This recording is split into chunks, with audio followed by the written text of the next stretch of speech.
In entrepreneurship, the world is yours. The world is yours. The joys, the lows, the highs. Like you own the whole. And for me, actually, it's building a community around you. It's difficult, but it's like trying to marry someone and just build a family quickly and everyone trusts you and you trust all of them. It's hard. It takes years to build something that has like employees who come to work for you every day. I've respected people who have companies that are 30 years. I'd want to be the one to tell you that it's happiness and it's rainbows raining every day, but it's like like for me, for example, I've made this decision to make this transition when I have a young family. Yeah. So it's not an easy decision. Like in hindsight, yes, imagine if you did this in 2015, 10 years ago, when you were a single guy there, just be oh my God, fun. it would be this, it would be that. But the reality is I was not ready for that kind of a business. Yeah. I was not ready. Entrepreneurs eventually need therapy. You really have to indulge in understanding who you are, because it's how you'll treat your workers. It's how you'll treat your partners. It's really a journey of self-discovery. And this, like I told my wife the other day, like these are the days that I'll miss the most. And I think those days when you're probably successful, you'll think you enjoy them as much, but you'll probably sit back and be like, wow, nakumbuka tu when I had nothing. I remember when I was doing it in the house with my kids, and you'll be like, you'll sit down and want to cry, craving that feeling, because that feeling was you didn't know whether this would work out, but you had faith, and you just had blind faith. And that blind faith is hard to come by. I want you to understand the market we are in right now.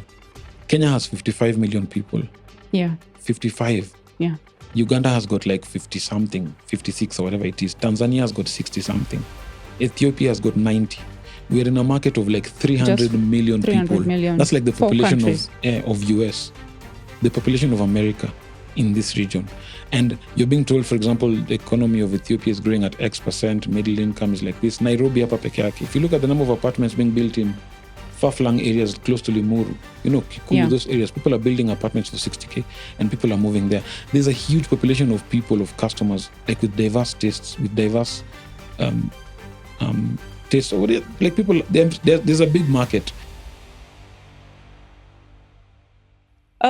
Welcome, guys, again for tuning in and listening to us. So if you're new here and this is your first time, it's the Healthier and Wealthier Life podcast. It's very unscripted, and we kind of listen to authentic stories of what people have done to shape their health and their wealth and grow it actually. And we can steal that homework, learn from it, and grow our own health and wealth. That's the mission that we are on, to create as many healthy and wealthier people as we can. Today's conversation is an interesting one, and I think many people will love to listen to it. It's a good friend of mine who transitioned from tech career and really 9-to-5 model of working into business entrepreneurship and into the food and beverage industry. What a wild transition. So we want to hear all about that wild transition. So if you're thinking of making a move, a switch, a change in the way that you live and earn money, tune in and listen in. But before then, I'll let the guest introduce himself. Just say. Thank you.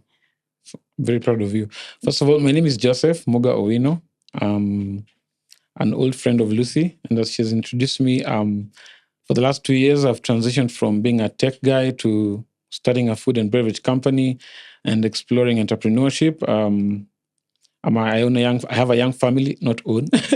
I have a young family with 2 young kids, and we have a brand called Co & Cole, and we make sauces, we make infused honeys with my wife, we do regular honey, so we even own beehives. It's a crazy transition, and I'm happy to share with you. I'm sure a lot of guys want to explore what they're capable of, and I hope I can inspire somebody else like I was inspired by somebody else. So, yeah. Amazing.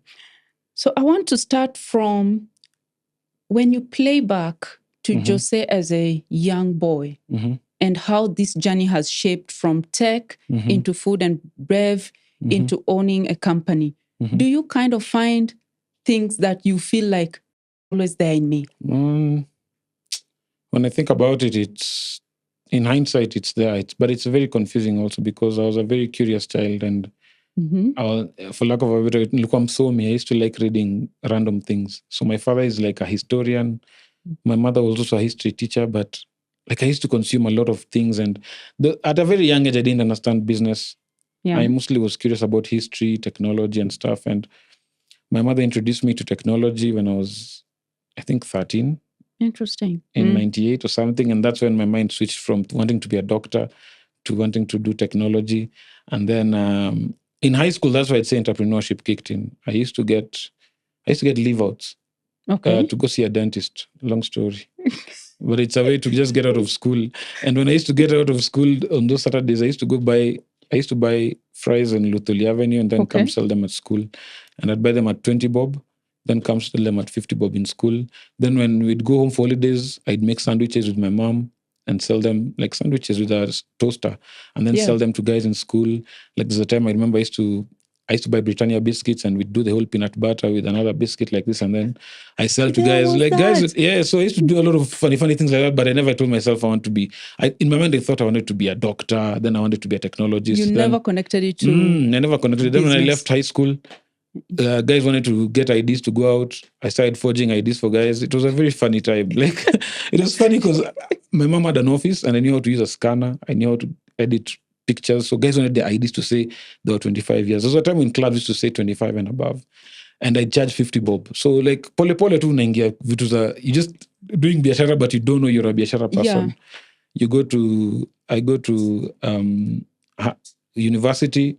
I never used to, I don't think I explored it as much, but I'd say I'd read about it because I did accounting also.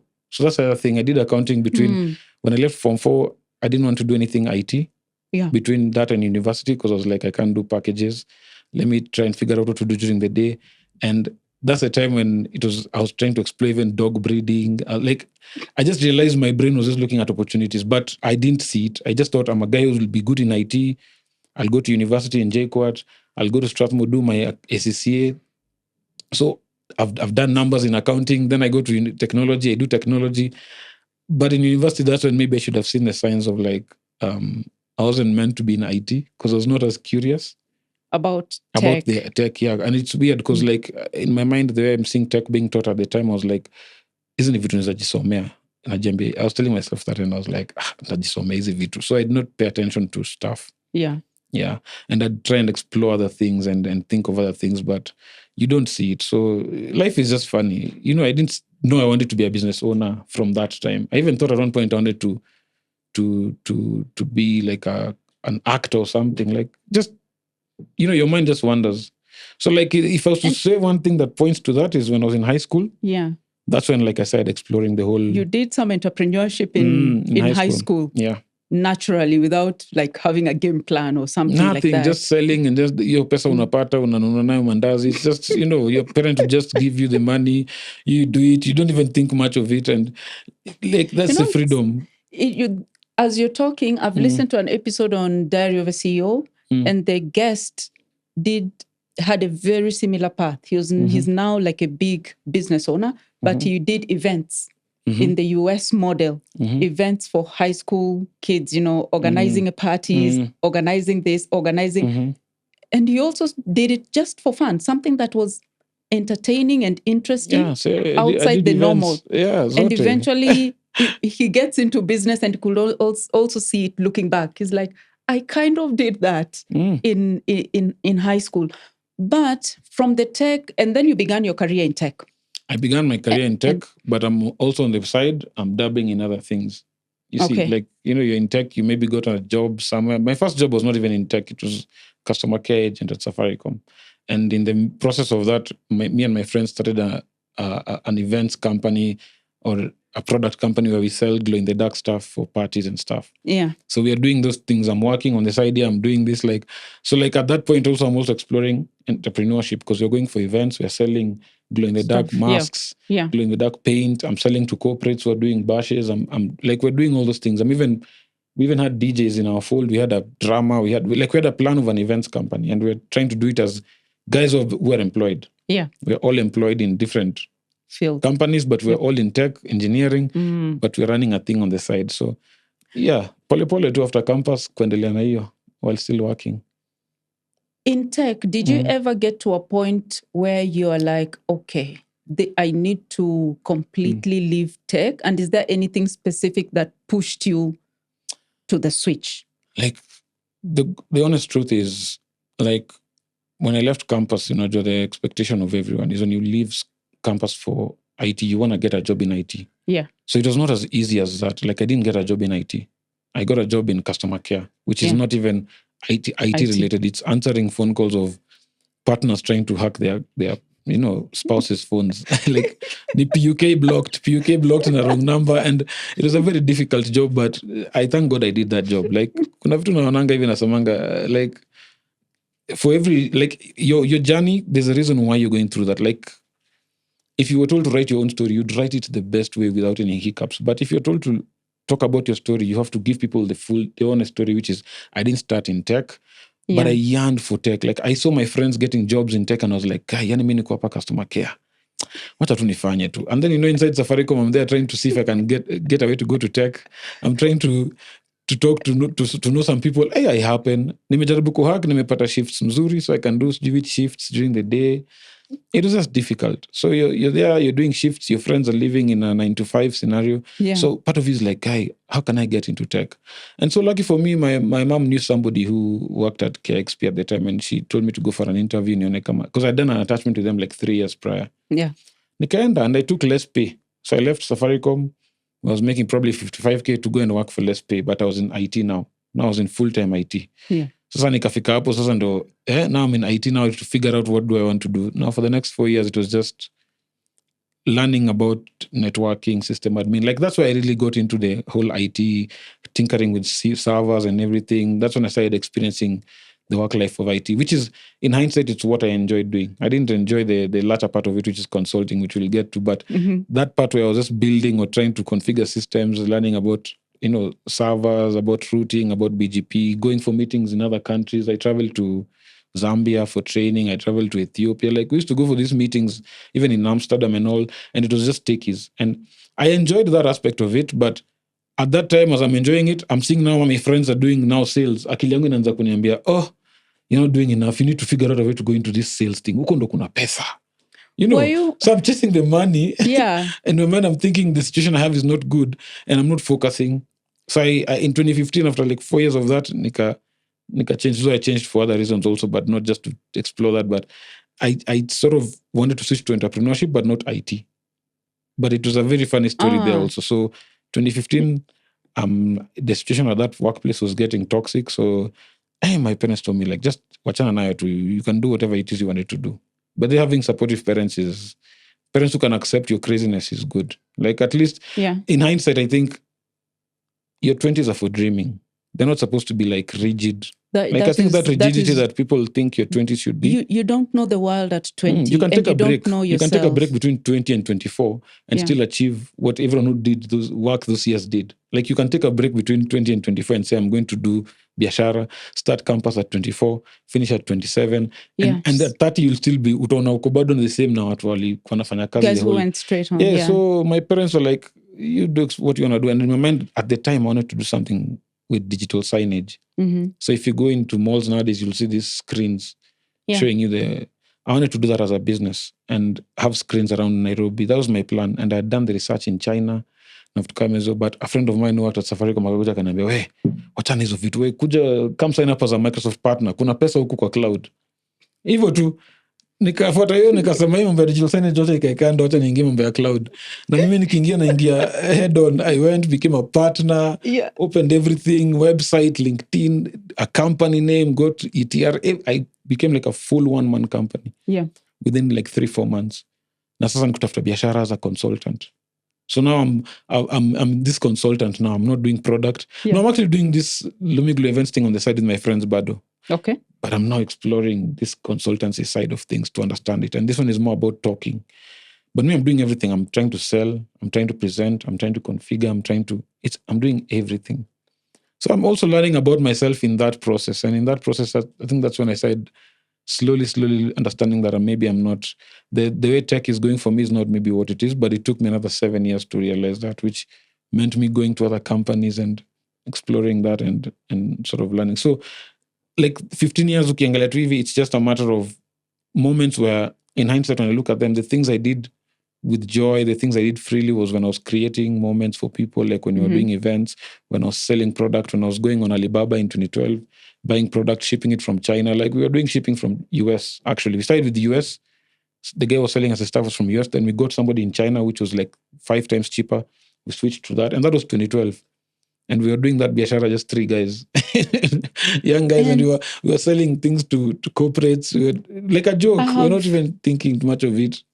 I have 2 questions out of that experience. The first one, throughout your tech journey and career, in your mind, did you ever feel like you're kind of settled, like your mind is not seeking anymore, like what is for me? Or you actually felt like your mind was kind of searching? I was never satisfied. And by the way, to be an entrepreneur, you need to believe in yourself. Like, even right now, I can't say I'm like confident 100%. Like, you really have to understand it's a self-discovery journey. Yeah. Because a lot of the times, entrepreneurship is blind faith in product. You're saying your product will sell. Yeah. You know, this product will create a source of living for me and my family.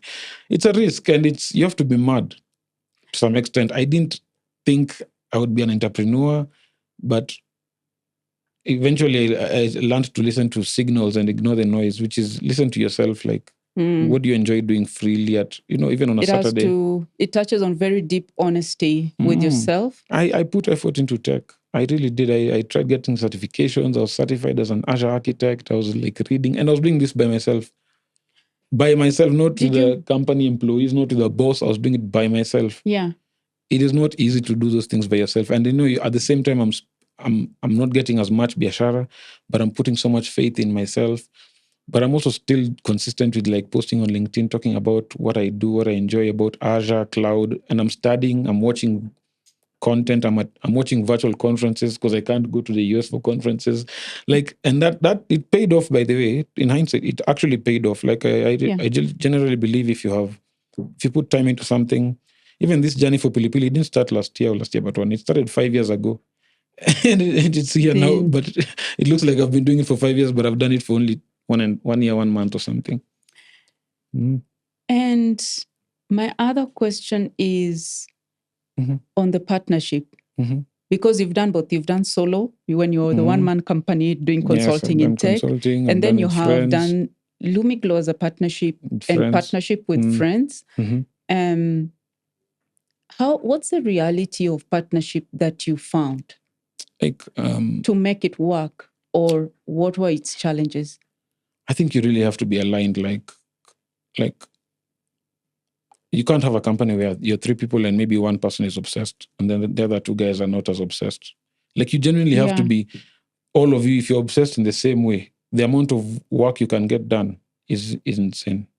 And I think we underestimate what we can get done just by sitting together for 1 hour, for example, per week as a company, or 1 hour every 4 days or 5 days. Like, people think you have to be each other every day. No.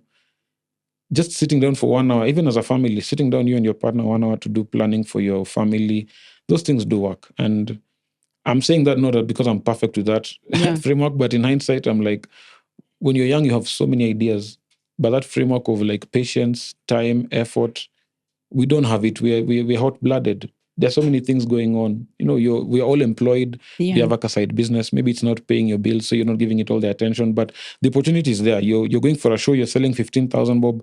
It's small money to you because you're earning a salary, but you're not looking at it in terms of like, what if we had this in 10 clubs, 20 clubs, and we're not selling? We had 20 people selling our stuff. Like, you're not sitting down to think about the business, because biashara ni kama mtoto. Like, when you have a child, you look at your child trying to walk, you'll encourage them, you'll be like patient, you're like, this one, 2, 3, 4, 5 more weeks, atakuwa anatembea vizuri.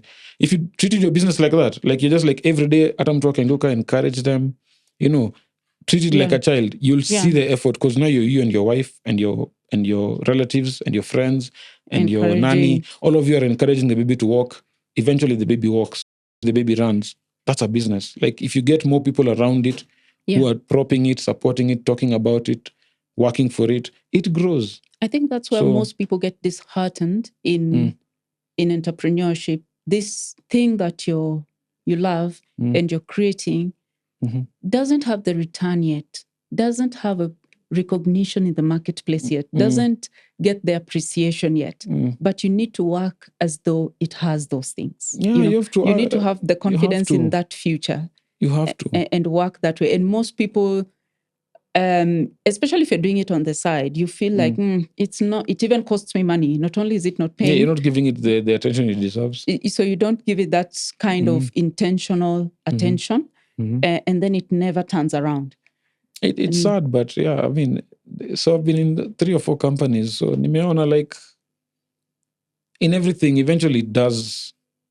The pendulum does swing your way in anything you explore. Whether you are doing content creation, you could do 900 clips. The 901th clip is what swung your is the way. one that swings your way. That's the insanity you need in your. You need to be insane to delusion. Believe. Yeah, and that delusion it's hard to explain, but entrepreneurship is a journey of self-discovery. You will constantly be doubting yourself. Yeah. You will constantly be thinking, I can't do this. Then some days you'll wake up, you're like, so motivated, I'm gonna get this done. You get so much done. The next day, like it's that struggle, and then eventually you're unlocking. It's like a video game. You're unlocking levels. You unlock levels within your consciousness. So you doubted yourself starting. Now you've started. Now you're doubting yourself scaling. Then you scale. You doubted yourself even talking about your business in a podcast. And now you're talking about it. This is my first podcast. So, so you're talking about a business that you do selling product. And a few years ago, I tried thinking of a podcast for IT services. Like, that's the thing. My first podcast ended up being about Pili Pili, but I'm a guy who did it. Like, just keep at it and believe and let the dots connect themselves, because you can't connect the dots looking forward. You can only look back and say, wow, in 2025, I did my first podcast. Now I've done like 20. You look back and you'll appreciate it. You can't appreciate it starting and be like, now I want 50 podcasts. Yeah. Then you set expectations. Like, just you're discovering who you are as a person. You don't even know. Because at the end of the day, I need to run a company that people want to work for. Yeah. You need to attract talent. You need to attract the best people. You need guys to be truthful to you without you being in the room. Otherwise, you're going to be managing your business like a kiosk. Like, it's a difficult task. It takes 7 years on average to build a business properly. So you have to have patience. You have to have like tenacity, some insanity. So it's all those things combined. I think it's that knowing that you cannot completely foresee the future. So you're going on this journey, and then you enjoy it, and you change and you adapt and reinvent as you go, and enjoy like the unplanned nature of it all. So you start from one thing and then it ends up another one. But then did you have so for someone who's thinking about that switch, and they're in the 9 to 5 now, and they are caught in how to actually execute towards making a switch, I'm curious about the kind of change you made. Some people do like a very hot swap. They walk out the 9 to 5 door, and they move into their parents' house. They are taught like back to the ground, and they say, I'm not going back to the office anymore. I'm going to start from here and build my entrepreneurship journey. For some people, that feels way too risky and becomes way too daunting. So they would rather do small incremental steps until they're at a point of, okay, comfort-ish, at least, and then they walk out and they continue to build. So this one in 1,000 scenarios. Like, I wish it was perfect, but okay, I have to be honest. I was lucky enough to get a very good job in 2021. So after my son was born, I got a very good tech job with a US company, and they were paying me really well. And in that process, I was being paid enough to like do things like explore this opportunity in a way. So like the way it started was, when my wife said she was pregnant, in my mind I was like, hey, I need to invest. I need to stop thinking about these things and start. Kajambia, I'll do this chili farm idea that I wanted, because people have turned farming into an Excel sheet. 1 acre will give you 1 ton times how many kgs, it will give you 400,000. Nikafanya hiyo hesabu, ndakuwa na export from only 3-4 acres. Worst math ever and the biggest hoax ever. If Excel could run a farm, banks would be farmers. But that's not how farming works. Farming is like the only career where it's God and the soil. Like, God hapo ndo anakuanga ndo HR na kila kitu. God. Because it's farming, you cannot play like that. You have to give your time capital in farming. Like, I've respected people who farm. Everyone who's a good farmer will tell you they have time capital. He's a farmer 15 years, 20 years. Hii kitu ya kuingia farming because you have 300K and you think I can effect change with my 300K is I tried farming for a few months. I had fun, but I appreciated that the farm was in Western Kenya. Even just being in Nairobi and having a farm in Western Kenya is not practically executable. Even mine was in Shags, where my mother is just there close by. Like farming, there's no CRM or ERP for farming. Yeah. Farming is not that data driven. It's like you literally have to go and look at your plants like children. It could be that side of the farm is failing because the nutrients are not enough. You have to be obsessed about your farm like your pet. It needs obsession and it's so physical presence, I found. Physical presence is but most of us want to be investors in farming, not farmers. So I entered it like an investor. I did 4 acres of some bullet chili, some tiny chili that we can export. It's what makes tear gas. So many kwa nimejiambia we'll do this thing. Tumengoja, sijui nursery to what. Then in the process, I was like thinking, okay, I need a backup. If this doesn't work out, I'll explore making hot sauce. Nikaanza tu kuona content ya hot sauce because I already seen I like hot sauce, but I was like, in Kenya, we don't have hot sauce. We usually have these chili sauces, but we don't have like proper hot sauce. If they're there, they're foreign companies. And I just started exploring. And while I'm exploring hot sauce, I'm seeing the chili farming failing. So doing this thing as a side hustle, like that farming as a side hustle, it backfired, lost money, but I took lessons from that. I understood. I still feel like I'll one day try farming, but your presence is needed there. Like farming is like the way you take care of your pet. That's how you need to take care of your farm. And people don't treat farming with respect. So I'll respect farming for now. Wacha mimi niingie food production na nini. Nilisoma, nika experiment kwa jikoni. I experimented during COVID. It started as a fad. Then I took some dollars and brought in 2,000 bottles to just sit and wait. And like those are the signs and signals I was living, and I didn't know that I'm going to explore this eventually. Because in my mind, I was like, I want to build something for my kids, and I don't want it to be at nimenunua shamba nini. I just wanted to build something that is productive. Like I want a productive asset. And in my mind, I was like, I've obsessed about business for so many years.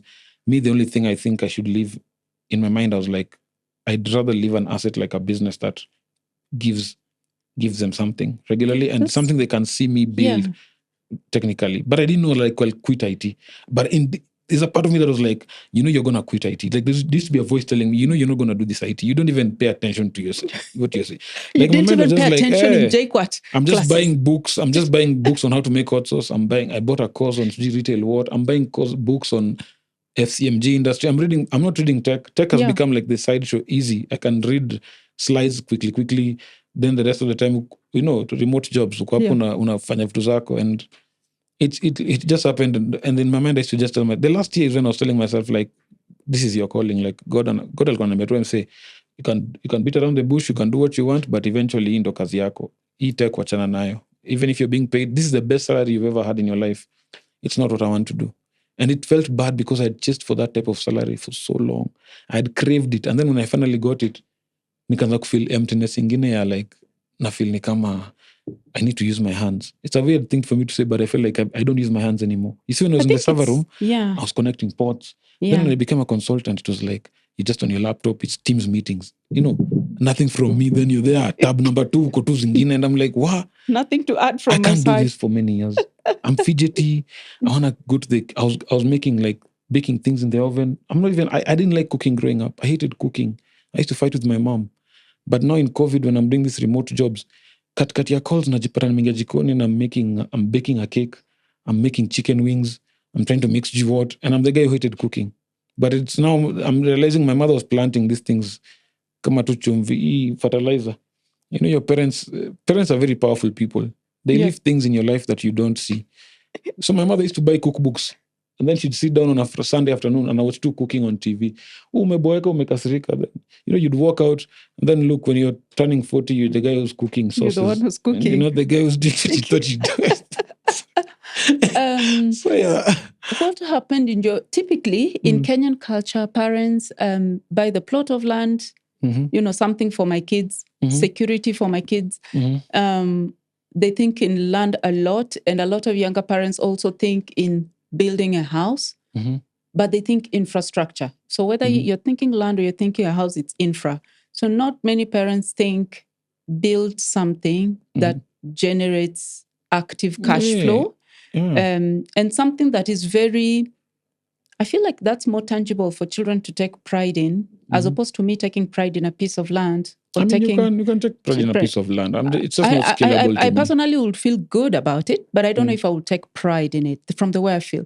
But if it's a business, because I cannot, even though it's my parents who built the business, but for me to play a part, then there's actually work from myself that goes in there. Whether it's packaging, I might just be putting the things in the boxes and sending them off to the customer.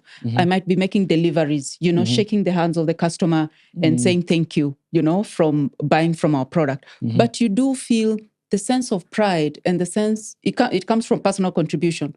So you feel a part of the journey, a part of the story. That's ego. That's ego. Really? That's just your ego talking, by And the way. the other You thing don't realize it? for me, it's also the story. Like, the brand that you've built, it has its beginning from the failed chili farm, right? Yeah. To what it is today. But I don't know what's the story in a piece of land, or what's the story. Yeah, I mean, that's just the why. Because kuna watu wameachiwa mashamba, lakini it's not like they go there every day to look at it. They just know I have a land somewhere with my name. I'm not saying don't own land. Even me, I'd want to own land or what. But like in my mind, when I thought about what, like, because you see, I'm not the youngest guy. Yeah. I'm turning 40 this year, and I'm thinking, okay, I have 2 young kids. Sijawahi nunua shamba, sijaanza mortgage. And my mind, me, the way my entrepreneurship mind thought was like, the way I'm looking at things, this is maybe we'll cover it later, but when I looked at my career in IT, when I started looking at the trajectory of things, I started cloud in 2015, and by 2019, in my mind, I was realizing like it's becoming a consultant-heavy type of business. Like it's just guys talking about AI, talking about cloud. It's everyone wants to be a professional stalker, and Nikajambia, I don't think I'm the guy to compete in that arena. Like in hindsight, that's what I realized about myself. Like I don't think that's the arena I wanted to compete in or spend my time. I wanted to be in the building side. Like I enjoyed building servers. I enjoyed building, like selling product, creating websites, like doing weird things like that. And that's when I realized now maybe why I like baking or trying to understand how to cook. And even if I hated my mother at the time for trying to make me cook, in hindsight, it's like it teaches you how to follow process and how to tweak things. And it like with tech, I just saw this transition of like nilianza kuona ni kama everyone is talking, and I'm like, I can't be the old guy competing with talking, man. Hii kitu lazima tukue tunajenga, because I enjoy building, but I didn't see it. So yeah, it's interesting. I guess it's a part. So you might even eventually come back and build in tech. Yeah, I might. Because people build hardware from out of China very easily today. People build software. I still get ideas easily. in tech. I still do. I won't lie. I still get ideas, but I'm not as invested in terms of trying to understand tech, because quite frankly, I think humanity, the way we've elevated because of things like AI, don't struggle to try to understand things from the weeds all the way. You can literally just invest in understanding things from a certain level and then creep in. So I still think about tech, but I'm obsessed with the idea of creating a physical product that can go out into the world and But that brings manifest. me to something else, which is the power of coming into food and beverage and into business with a background and really the experience and the knowledge of tech. There are so many business owners who just go into their field. For example, I transitioned from medicine to agriculture. So tech was never really a big part of my life or experience. And so you find that their businesses are kind of plagued with the absence of technology playing a part. So as a small business owner, what did you feel was really, really a big part that tech contributed? And are there any applications, apps, anything that transformed the shape of your business? Tech has definitely helped me quite a bit, because one of the good things about tech is it can help you. You kind of want to professionalize your business quickly. You want people to see you have a website. You want people to see you have a presence online. So like for me, I started an Instagram page for the company in 2021 when I was still employed, when my son was just born. Kwe Foods. Like I just started Kwe Foods and I was posting myself making hot sauce. And now if you go to our Instagram page, it has posts from 2021. So even the story of I'm a 5-year-old company is there. LinkedIn, same thing. Like LinkedIn is where now, like trying to tell the professional world, this is what we do. People can be able to read posts that are long. People can be able to understand your posts, comment. other social media sites might not. So tech is also involved there. Like ChatGPT helped me understand the food and beverage industry, understand how to set up systems, understand how to formalize your recipes, how to incorporate new things, understand things like what do you call this? These regulations around cleanliness. Like there is many regulations, even KEBS will give you. You want to be able to understand. Like there are folders and folders of books. Yeah. But you can just go to ChatGPT and be like, give me a summarized version of XYZ, XYZ. ChatGPT helps you understand that quickly. So you can move really fast. And for me, tech has really helped me go into the industry quickly, understand how to speak on even understand KPIs in retail. I've never gone to university for retail. I had to buy books on Amazon. I invested in understanding or reading other founders' books. So that you can consider that tech. I didn't go to textbook center. I just bought it on my phone. But like you can quickly learn. I've paid for courses on Udemy. I've bought courses on how to build websites, do digital marketing, on running retail operation. Like I've bought courses on making sources. Like that is all tech. And the traditional route would have been to go to a university, go to Tuk University, Technical University, or go to Kirdi or wherever it is. But with tech, anyone can sit down with their laptop, quickly go ask ChatGPT questions, buy a course. Tech helped me move really, really fast. So even right now, my website, I direct traffic there. People make payments on the website. I've incorporated PesaPal's APIs. It's free of charge. They do charge you, but in building it yourself is free. It's literally just install, plug and play. Yeah. That's tech. And tech has given you a storefront on the internet without needing a physical store. So tech will do for you a lot of things. If you just, like I said again, sit down and look at your business and try to understand where do I want to use tech, you'll notice there's opportunities everywhere. If you want to understand how to write a CV for me, I've used it to write a CV for, if I want an accountant, I told ChatGPT, give me a framework for what are the kind of things I need to list in the job description. It writes for you the job description, then you tweak it. LinkedIn does the same for you now with their own AI, but AI is like helping me become a business owner who can move faster. I don't need to hire HR. I can start hiring people based on that. Yeah. And it can help you go through the candidates on the same thing. So tech, I sold tech to companies and I've seen the benefit. Yeah. Being able to talk to a business owner and say, I have an email address with your domain name is good. Having a Google place is good. Having an Instagram page, all those things, set them up very, very early because they do pay dividends eventually. So tech for me has been really key. Even trying to get meetings in retail shops. Like for me, when I go into some industry, I like, for example, when I left the tech world in 2023, I went on LinkedIn and I used to follow everyone in food and beverage in Kenya. I'd go through companies. I just go through, and I went to the US and I went through like almost 50 to 100 companies. I'm just following CEOs to see how they talk, to see what they write, to see what they talk about, following the heads of sales, head of regions, distribution, just to immerse myself in that world. And with tech, that's when it's easier. So listen to podcasts, watch YouTube podcasts of these tech founders on webinars. Like, tech will help you become a superhero in a way, in a very fast time as compared to the traditional way of doing things. So yeah, tech has been good for me, really good. So you mentioned Instagram, LinkedIn, all social media sites, Udemy, be active. Social media, and then of course AI engines, ChatGPT being one of them. Canva. Canva is a good one. There's a lot of AI engines for social media creation, just to push out content, social content. But don't be too. But you need to also make them relatable. Yes. I've seen on LinkedIn a couple of people using AI to create LinkedIn posts, and they feel robotic. Yes, they feel very robotic. Like you read it, and I feel like, because I use ChatGPT, I feel like I'm reading one of my ChatGPT prompts. You're reading a prompt. Yeah, it happens. So I'm using it to kind of help you frame and then, bring in yourself. But definitely AI engines are a way to move faster today. That's why every social media site is going to video. Because you see, video is harder to fake than written content. Majority, there's a time that is coming when probably 80% of written content on the internet, actually, to be honest, probably 95% of content will be AI generated. So anytime you'll go to our website, anything you will read on that website will be written by a computer.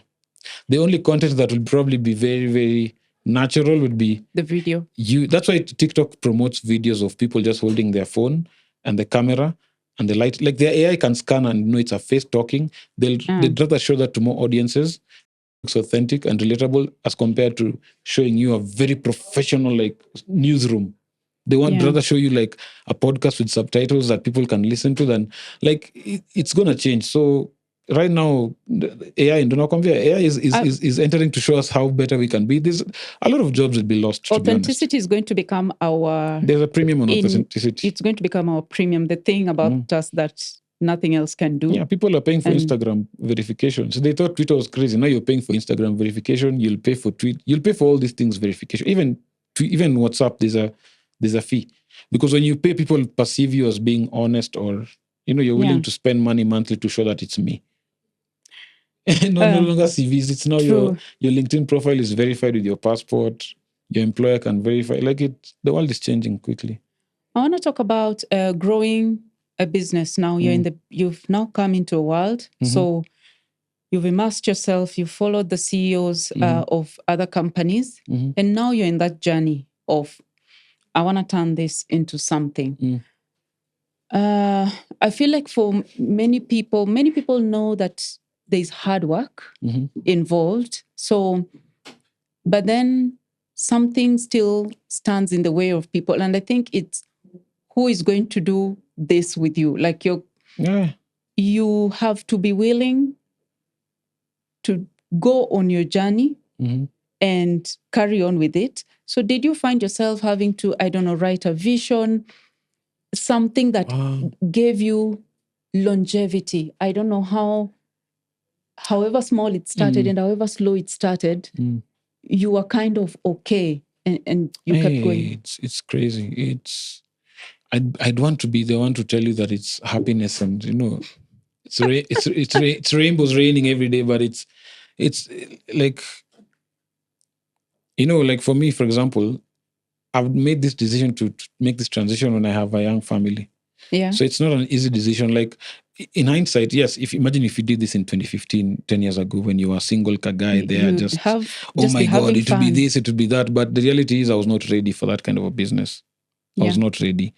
And Biashara is like, you have, it's me, I consider it this, and I'll say this on speaking for myself, it's a journey of self-discovery, because it's a confidence test of whether you have patience, stamina, like how far are you willing to go? Okay. How much are you willing to put in? I've risked my career on this. Like I decided to even go on LinkedIn and write, I'm no longer in tech. Yeah. So that I don't confuse employers or people looking at my CV. They'll now see Pili Pili. They won't see Aja or anything. It's it's delusion. And telling my parents, telling my wife, telling, my kids can't be told, but my kids are going to grow up and they won't see tech. They'll be seeing a guy who runs Pili Pili. They'll be surprised to hear the tech part. So you do get moments when you're like, it's not easy, because if you're many people, I always assume it's easy, but you can also be in a room full of mediocre people. So it's not easy to start these things when you're older. You're more mature. You have more, like, your perception quality is higher. You understand things, but the stamina is not like when you are in your 20s. In your 20s, you break things quickly. You don't overthink. Now, I'm 40, I'm overthinking things. I want things to be this way. So you might move, but you're moving slower and more cautious. Then there are those moments when I realize I need to move faster. So you're trying to understand, what type of a person are you? Are you an operator? Are you an entrepreneur? Like me, I'm realizing I'm an entrepreneur. I'm not more of an operator. So right now, what I'm trying to look for operators of my business. People who can run things like the store, merchandising. People who can run the sales. People who can run the like ops, cooking of the sauce. But inaanza na wewe peke yako, because you're the one who sets the vision. And the vision is set by the person who understands the why. So like for me, when I sat down and realized, what is my why? And I'm like, why am I doing this? And I said, number one, I don't want to sell my time for money. I know it sounds cliche for people to think that, but I'm like, I don't believe in the time value of money thing of like, pay me for 9 to 5, because even me right now, I can't pay somebody 9 to 5, because I'll realize you pay him 9 to 5, but he only has to work 9 to 10. 10 to 5, it can be literally on TikTok dancing. The productive time of a human time. We need to change it, because even this 9 to 5 was created by Henry Ford when they were trying to think of how to put factory workers in shifts. Yeah. Like productivity is not measured by that 9 to 5 scope. You can literally be the person who says 5 to 7, 5 to 11. And that's what entrepreneurship gives you. But with that comes the self-accountability. You need to be responsible. So it's a journey of understanding. You're trying to build discipline. You're trying to manage your anxiety. You're trying to manage you're trying to be setting the vision. You're trying to attract talent. You're trying to think of how to grow. You're trying to think of your next couple of moves. So me, I'm in the phase where I'm still trying to understand the path to take. And it takes time, because when you think of it logically, you'll assume if I put X money, this will do this by this will do that. Then you enter the industry, you realize supermarkets don't just take your product because it's good. They'll still say no to you. You're starting to learn the industry, and that's the time you didn't budget for. You're starting to understand things like chili might get lost in the market. What are you going to do for those moments? Importing glass bottles for me is an extra cost. You have to manage all those things. You're still thinking of marketing. So it's so many things that you're trying to manage. You get really directly impacted by regulations and like government laws. You start understanding those things. Those things become very, very personal and real. And it's good. It's good you meet those challenges because that's the social capital you're paying. And any business you enter, like they are telling you, people don't respect farming. They think, me, I have 180K, I can do 5 acres of maize. No, unatupa tu pesa. Throw money at the problem. Hey, tractor imekuja. Nyamaji imekuja, fertilizer imekuja. Send people to plant for you. Okay, like 5 acres, 30 bags per acre. And you think it's just money. And it's like you really have to sit down and pay the capital of knowing who is in the industry, understanding retailers, understanding farmers, understanding KEBs, understanding KRA. And like for me, setting up KRA teams and all those things, it's a chaotic process. You have to go through it because you want to get POs from supermarkets. You go through it, you see the way it's difficult. But as a business person, the joys that come from the business is when you overcome challenges, not from when things are working out. Like challenges will come when you overcome them. That's when you feel like, wow, thank God. It feels so nice having, we pushed to production and it worked out. Those are those moments when you feel good. The other times it's just anxiety. So I think actually for me, in the month that I was, not working and I was purely doing farming business, what I realized was, people might say like, going full on entrepreneur is hard, and so they stay away for that. But what I found was different. I found that you really need to self-direct because you can sleep all day if you want. No one is gonna call you like, just say you're not in the meeting. You're like, character development, right? You'll think you have haters and it's just your head. Yeah. So there's a massive responsibility on you to self-direct, be very self-disciplined, and still treat your time, everything you do as important, value yourself, value your time, as opposed to the 9-to-5 world where there's a meeting at 9. So I need to get up, I need to be ready, and I need to join Zoom at 9. Or there's a project and someone is waiting for your deliverable so that they can do your work. And if it's late, you know that somebody's going to be calling you, WhatsApping you, anything. In entrepreneurship, the world is yours. The world is yours. The joys, the lows, the highs, like you own the whole. And for me, actually, it's building a community around you. It's difficult, but it's like trying to marry someone and just build a family quickly and everyone trusts you and you trust all of them. It's hard. It takes years to build something that has like employees who come to work for you every day. I've respected people who have companies that are 30 years, 40 years. Like you can judge these companies, for example, in the industrial area, which look like the HQs look like some smoggy, but those companies are doing $1 billion in revenue. But you're here in a co-working space, you think you're building, like these are guys who've been there for 40 years. Yes. He's selling resin paint to people who make paint. They come to him for the raw material. Imagine he's in an industry where they're not like 20 or 50 people. It's probably him and 4 other people. They're making so much money. Like he has so much social capital of knowing people who've started factories, who he's supplied for years, and it takes time to build a company. And it's just I've come to respect people who run companies. It doesn't matter what it is, or people who have own a brand, whether it is personal or a physical product. It takes time to build a system that works by itself, markets itself, speaks for itself. Like things like Red Bull, it's synonymous with energy. No one needs to teach you about it. It didn't get there just easily. We've seen ads of Red Bull since the 90s when we were kids. Now it's 2025. So we've been seeing ads for Red Bull half our lives or 3/4 of our lives, most of us. It took that time. So when I think of my brand and my kid's name on the brand, and I'm like, I can't set expectations in year 1. I really have to go through the next 6 years of delivering a consistent product, being there for my customer when they need it, being there for my partners when when you get a PO, can you deliver on time? Or are you going to tell the retailer, oh, pilipili meisha? You have to make sure those things are in check. Setting up those systems isn't if it was me, I'm going to year 2 and I'm trying to set up those systems, and I'm realizing the challenge of, for example, getting somebody to work for you because you're insecure whether this person will just waste your money. You know, right now you don't have the money to just hire. You're not being funded by a VC, just utupe tu pesa. It's difficult. So like, it's also a money. I'm checking my ego and trying to see, okay, let go of some things, let go of this, get somebody to do this. Like it's really a journey of self-discovery. And this, like I told my wife the other day, like these are the days that I'll miss the most. And I think those days when you're probably successful, you'll think you enjoy them as much, but you'll probably sit back and be like, wow, nakumbuka tu when I had nothing. When you I had remember to when I was doing it in the house with my create kids, and you'll be like, cooking. you'll sit down and want to cry, craving that feeling, because that feeling was you didn't know whether this would work out, but you had faith, and you just had blind faith. And that blind faith is hard to come by. So eventually you realize, wow, I thank God that I just believed it blindly, because if I stuck to my thinking logically, I would never have explored this. If I listened to my fears, I would never explore this. But when you're going through it, you're not that wise. It's just it's self-discovery. So maybe that's why entrepreneurs eventually need therapy. You really have to indulge in understanding who you are, because it's how you'll treat your workers, it's how you'll treat your partners.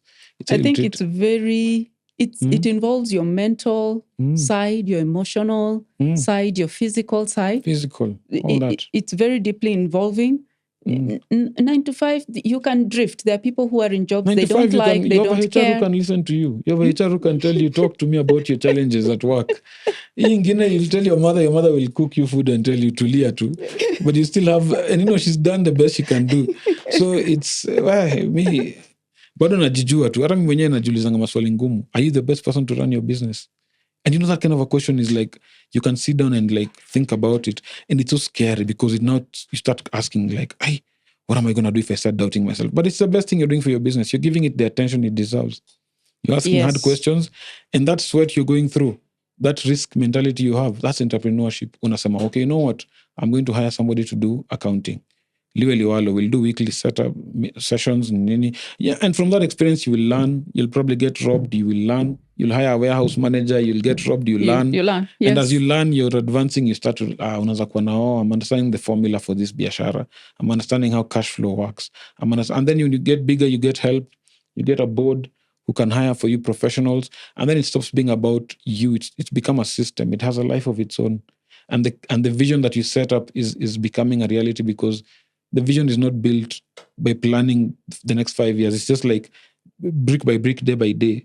Like you just believe, like I believe will become $1 million company. You start by building 100,000, 10,000. Yeah. So it's a slow journey. But there's a very weird fulfillment in the hardness and the chaos and the lostness of it all in that beginning. I think from the outside, it looks scary. It looks like that is just going to be so hard. I might lose my sanity. But when you're in it and it's hard and you're trying and you're chat GPTing and you're Googling and there's a strange self-fulfillment that comes out of trying to make that wheel spin. It feels good. And get out of there. There's always the satisfaction of something that didn't exist at all, and you gave it life and presence in the world, I'm obsessed with that. So Kwe and Cole we wouldn't have Kwe and Cole in our plates, in our pantries, in our kitchens, but you gave it life. Give it life. And now it's on the shelf. So congratulations. And that's Thank you. Like really it's something. Not in every shelf, by the way, so soon gonna come. So yeah. Where for those people who are like, what's the brand? Kwe and Cole, they're trying to Google it right now. They're trying to find it. We make hot sauces. We do infused honeys. We do flavored honeys, like you want vanilla honey, you want cinnamon honey. We also have a chili honey. I've not carried them today. We have 4 hot sauces we are doing. We want to become like we're a premium CPG. CPG just means consumer packaged goods. And we started the premium end of chili and hot sauce, just to deliver an experience people can appreciate. Like if you go to the store and you look at the chilies you see on the shelf, you won't see guys using honey, for example. You won't see guys using fresh lime, or like those are ingredients that are not favored for mass production at the moment. So we've started small. We're in a few stores, but the feedback is so good. People love the idea of tasting honey in their sauce or tasting honey on their salads. They can buy it. Amazing, and it's ready. And they don't have to make it themselves, or tasting a green sauce that is unique. And you may not believe this, but I didn't have the vision for these 4 sauces even last year, January. And like entrepreneurship, that's what I'm telling you. It's just these ideas in your head, they're marinating. And then when you're ready, the teacher is ready when the master is. The teacher is ready. The master is ready. The student is ready. When the student is ready, the teacher shows something. up. There's that quote the Kung Fu guys. But it's even right now we have a few recipes we're trying to create. But like it's exhilarating. Like you said, there are times when you'll just get some joy from like this jalapeno sauce, the green one. Yeah, I had never made a green sauce in my life ever. I just had an idea in a pad for like 4 months. I was like jalapeno, lime, garlic, maybe black pepper. Then I put ChatGPT and said, okay, how can I balance this out flavor-wise? Then I went to Parkland's market, bought fresh limes, bought jalapeno, came home. No, I squeezed the limes there, fresh. Yeah. So like a kg of lime, when it's squeezed, it becomes 500 ml. Just a small portion. Yeah. Bottled it, put a label, went to farmer's market. It sold out. Evo too. And I like, what? I'd never even made that sauce in my life. It was just the first try. Yeah. I made a huge batch on the first try. Nikasema nitaenda tu kuona watu and put feedback. Everyone was tasting it and it went. I love it. And that's the last sauce we made. It just like that. And I never thought it would work out. I never thought people would like this sauce. Initially, even me, I was skeptical about it. So that brings me to an interesting thing, which I find overwhelming. If you read all these articles coming from Stanford, Harvard, and the rest, they will always be like, understand your niche, read your market, analyze the consumer, know, who are the competitors. Used to make soaps, Bana. What, Samsung used to make soaps. Like this is. Yes, I always feel like it gets too many people minds trapped. And either ways, there might some consumer research might give you an indication, but I don't think it's a validation, because even as a person, my interests change. I might be the biggest fan of ketchup, and I'm like, ketchup is just fine. And then I come to the farmer's market, I try your sauce, and I change on that day. I'm like, I'm never going back to ketchup again. You can never. So I feel like people get invalidated. They let the data invalidate them. Don't let that data lie to you. So I feel like sometimes the fire in you or the desire to experiment in you, just trust that and test it. Just get, like, why? Just, it's cliche, but that book, the Simon Sinek book, I've never read it, by the way. They start with why. I've never read it. I have that book, they start with why, then there's a follow-up one. I've never read it, but I've watched a talk or a summarized version where I understood just start with the why, then the what and the how will come later. And it makes sense. It makes sense. Maybe I've put pressure on myself with my kids. Like, this is something I'm building for them. So I have to put quality, excellence, attention to detail, like my heart and soul into it. They're my why. Like, it's as simple as that. I didn't put a number financially. I didn't say $10 million, $1 million. I didn't. I just said, put it out to the universe. And whenever people come to the table, I tell them the brand, I tell them my why, I tell them my past, I tell them my reasons for starting the business, and they resonate with that, and they buy it maybe because of the sauce. Some of them buy it because they like my story, but my hope is also that they like the product and that they feel the passion that I've put into the product. Because I'm obsessed about these things. I don't believe even these flavors will be forever, they last forever. But the idea is, I believe if people put passion into something and communicate that passion verbally or physically or even through the product, you'll appreciate it. It's like expensive watches. Yeah. People spend, I love watches. I love seeing those videos of watches. People spend $70,000 on a watch.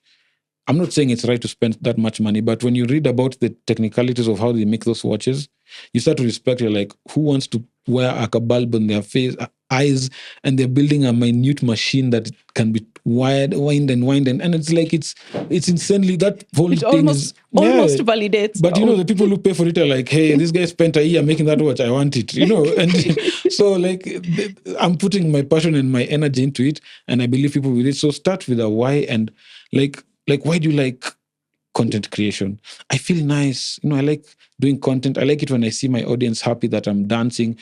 That is your why. Just keep doing your videos. You do 20, 40 videos, unapata 200 views on TikTok. Then your 41st video, it blows up. And you're now, you're Aziad now, you have millions of followers. You have, like, her life changed with one video, but she couldn't have known that would happen. You can't get to that one without the 40. Yeah, the 40. The ones that have the 10 views Yeah, and each. that belief is everyone who's pursuing a career in whatever field you're going in, go with that same mentality of like, I need to pay my time capital. I need to respect this profession of maybe it's the 200th try. Yeah, that works, you're also becoming better. But you don't get to 200 without the 199. Yeah, that never worked. Your why is what will wake you up. Not you don't have a boss. You don't have a boss to tell you, it's 9. You're not in the military. You have to wake yourself up. You have to tell yourself to do production. You have to tell yourself to go prepare invoices, do ETRs, all those things. You have to tell, otherwise no one will do it for you. And people who you work for you will see that. They'll see, does this person do this, or he expects us to? I sell in the market. When I even have an employee there helping me sell, I call them brand ambassadors. Like I sell with them so that I show them at a minute after customers like you. Yeah. And I want that mentality because I've read a lot of, in the last 15 years, I've read a lot of like autobiographies. Like I read, I think the first ones I used to read around 2010. After Steve Jobs died, I remember I bought his book on Apple Store or something. I remember. Yeah. I've read many autobiographies and they all go through this sort of darkness that you're talking about. That process where you don't know whether what you're doing is working, you're doubting yourself. There's a large similarity in very different stories. Yeah, so like you start to see the signals of this thing. Like every person goes through that doubt. They're seeking the like people validation or whatever it is. Then there's that time when they put themselves into their craft and they understand, you know what, if I'm obsessed about this thing, this product will eventually work out. And it does work out. Sometimes it doesn't, but from every failure, you get the best lessons. You will only learn from failure in most cases. People don't learn from success. Yeah. People tend to learn more from failure. So fail hard. And I've also made failures. I don't want to act like I'm perfect at choosing recipes. I've made mistakes and yeah. There is a power of people who want to start small. They kind of get a bit watered down when they see that there's a big player in the same area that they want to play in, or they read it as a saturated market. I get it, but I'd never fully believe in it actually. But as a small business, one good thing about small businesses like yours is it's very easy for them at this stage, at least, to connect with the person behind the source. Like you're agile. They can, if someone has a big order, I guess, can they ask you for some flavor customization? Yeah, I've had customers tell me I want one without any sugar, for example. Like Kenya, I think in the last 1 year, the one thing I always tell people is like, I want you to understand the market we are in right now. Kenya has 55 million people. Yeah. 55. Yeah. Uganda has got like 50 something, 56 or whatever it is. Tanzania has got 60 something. Ethiopia has got 90. We're in a market of like 300 million 300 people. million. That's like the population countries. of US, the population of America in this region. And you're being told, for example, the economy of Ethiopia is growing at X%, middle income is like this. Nairobi hapa peke yake. If you look at the number of apartments being built in far-flung areas close to Limuru, Kikuyu, those areas, people are building apartments for 60K and people are moving there. There's a huge population of people, of customers, like with diverse tastes, with diverse tastes. Like people, there's a big market. Yeah. And when I started these things, I go through the same skepticism of being scared. But for me, one of the things I was confident, I always go to the supermarket, even today. Before I came here, up at the mall, I've just gone into Naivas and I've looked at the sauce section. I look at what is on offer and I say, I'll just come here. And I look at what other brands are being offered, and I'm like, none of these guys has offered something similar to me. So all I need to do is figure out a way to get the customers to try my sauce. That's what I tell myself. Because every location I've gone to, in Zucchini, for example, or the other supermarkets we've gone to, when people taste our sauce, like the green one, it goes. And they have a chance to learn about the sauce from our people. Do you see people with Heinz banners in the supermarket telling you about Heinz? The ingredients. Yeah, so there isn't that. There isn't that touch. If it has sugar, you either consume it as is, or you quit don't have consuming the product. So you don't have a chance to ask or even give the feedback and say, can we have one without and the brand sugar? talks to you on social media. We talk to you on social media. You can talk to us. You can message us. You try messaging Heinz. Try messaging Tabasco sauce. Like those brands can't talk to you. No. They can't. They don't care about the bottle of Heinz on your home. When you're small, just build a community. All these companies you love. There's great power in a small business. All these guys started so small. This guy was doing some things as a pharmacist, whatever. He's trying to make drinks. Started with his own shop. The guy who started Sriracha in the US, small guy from Vietnam. Same thing. Like all these brands, it starts with the family, friends, and fools around you, farmers markets. Pole. It's a long journey, and it's this journey is suck because you'll get hiccups that make you feel like, guys, suddenly after 4 months, after 3 months. But me, my mind, I tell myself, kama hizo sauce zimeenda kwa nyumba za watu, they're staying for at least 3 weeks. in their fridge or a month. Some people have stayed with it for 5 months because they don't eat too much pilipili. Yeah. But the branding that I decided to put, every fridge will have that brand of Koi and Cole. Mentally, it locks. It locks, yeah. You see, it's like a whiskey that you put in a cabinet and you only open for again. That's how this thing will be viewed as. It's not going to be like tomato sauce in Aisha in a tupo. In a glass, you'll treat it with the respect. You serve it even. Some will keep it for the guests. When the guests come, you have a good range of competition might come. Of condiments to offer your guests. Entrepreneurship is that. So I want us to wrap up, but here's where I want us to close. I'm good. Maybe we do some quick rapid fire questions on the things that have really impacted your mind. So, any book you read that for you was like, what book comes first to your mind when someone tells you a book that you've read that's been powerful? There are a couple of them. There's a book, I can't remember, I think it's called After Liftoff. It's about the guys who started SpaceX, the engineers who built the first SpaceX. After Liftoff. After Liftoff. Okay. I think but I'll give you the list of those books.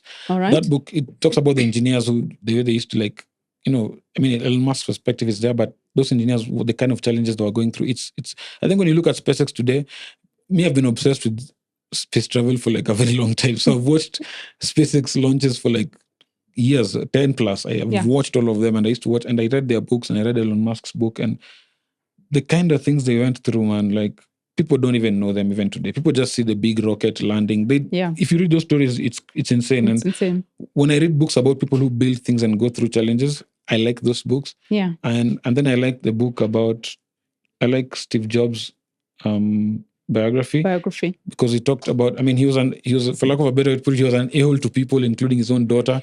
But the transition between that to when he's very sick and realizing all these things, that also is fun, is monumental.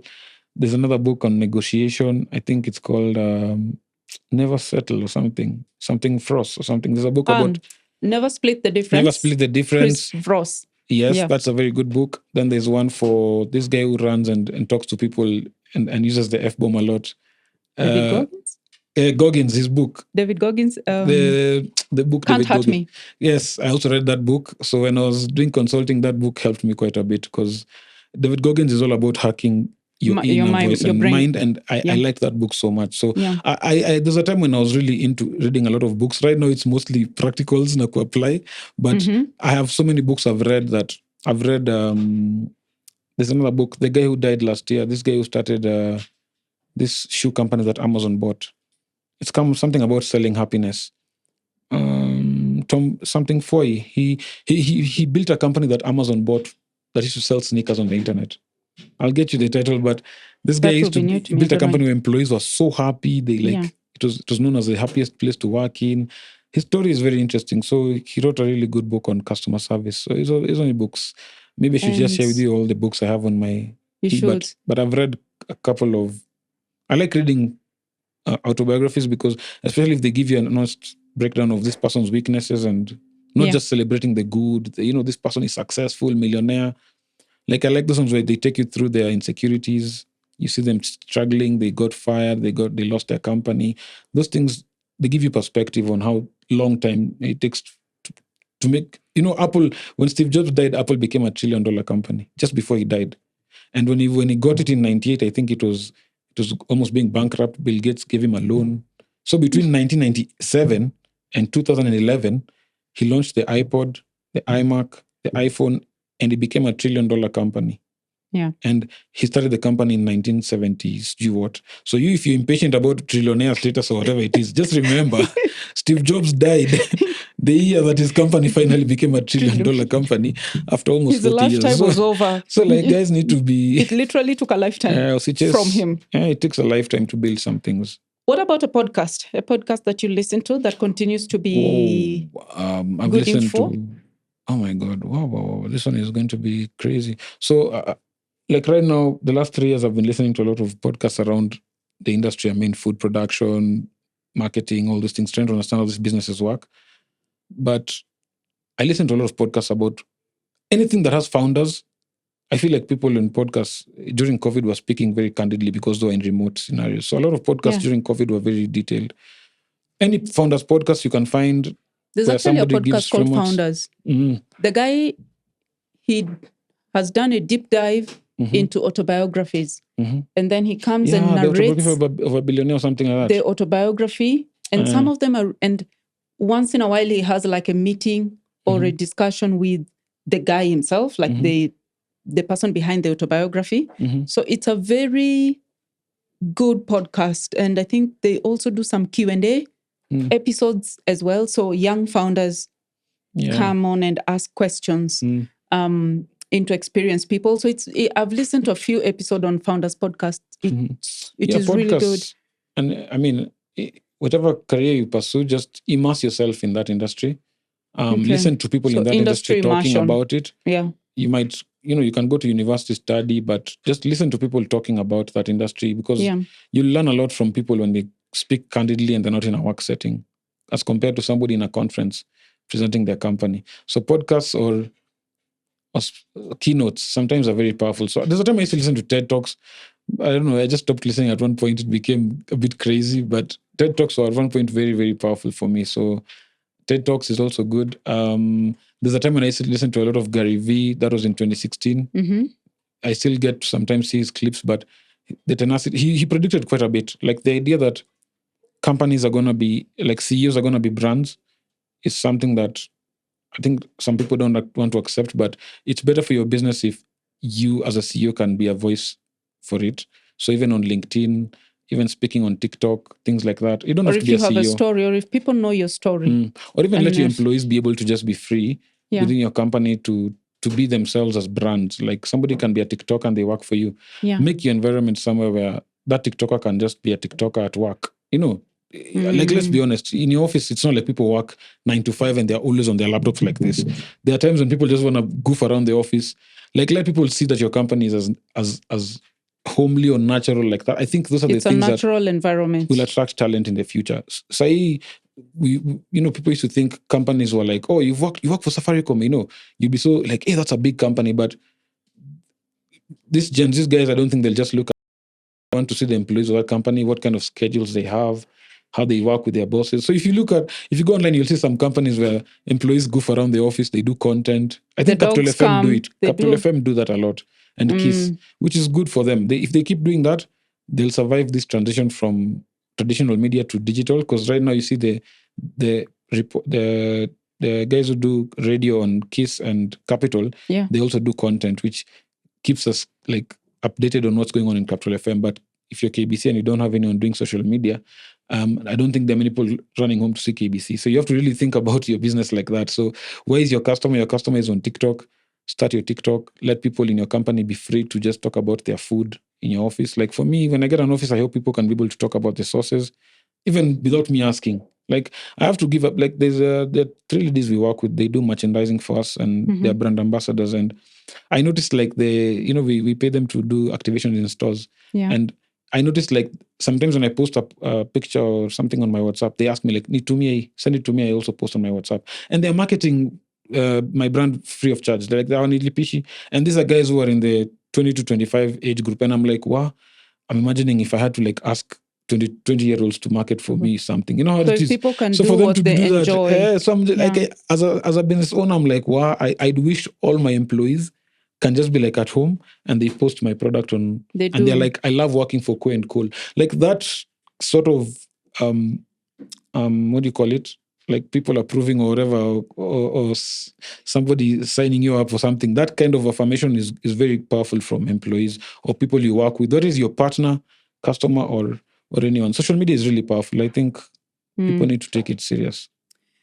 Thank you, Jose, for today's conversation. This has been amazing. We covered a lot, and I feel like we left a lot uncovered. I feel we've been put under pressure. But one last word, takeaway for anyone who's listened to this conversation to the end. They're in a 9 to 5. They're thinking about a business, or they've started their small brand, and they really want to immerse and convert it into something, or someone with small kids who had just bought land. And now their brain the engines are turning and they're thinking, I need to do something different. I need to build something.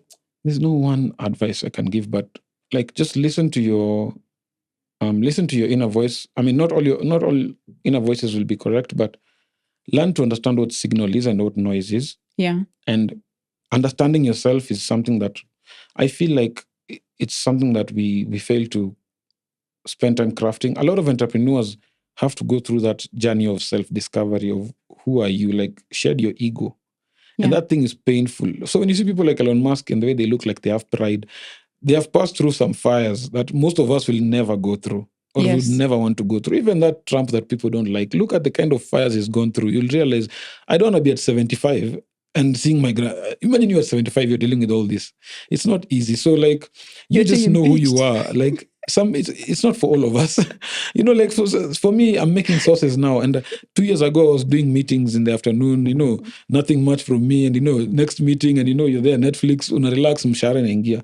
That is a life you can continue having, or you can want more for yourself and say, I want to be hands-on with my business. I realize I'm a hands-on person. I want to build product. I want to understand business, how it works. I'm fascinated by how people manage capital allocations, things like that. It sounds geeky, but it's just running a business is like a sport, and it's also betting. So it's a lifetime thing. It's not a thing. It's not limited by retirement age or whatever it is. Though we'll have another day to talk about this retirement. There's no such thing as retirement. There's no such thing. That was created to just make people work for you, to lie to them that you'll pay them after they've left you. But this was Naisha Sai.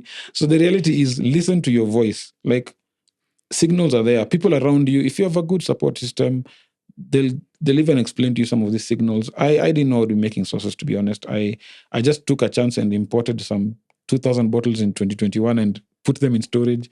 But it took me 3 years to act on it. So even me, it took me 3 years to kick myself and say, get up and do this. So you'll take time, you'll doubt yourself, but stick to it, believe in yourself. There'll be days when those realizations of genius come. There'll be days when, you'll be despair. But the balancing effect is that you'll understand yourself as a person. And to the outside world, you might look like, you don't really give people solutions, because the true solution is understanding who you are and being comfortable with it. That's the true, like that battle, once you've done with that battle, you'll probably be comfortable in any room. I could be doing sources, or I could be doing about land, or I could be going into a discussion about investing in sports. I will know myself and I'll be like, what role will I play in this investment? But if you're not there, you're excited by farming up, you want to do this, for money. That's why they say don't work for money, because money owes you nothing. Money is not a feeling. Money is an item. It's a tool.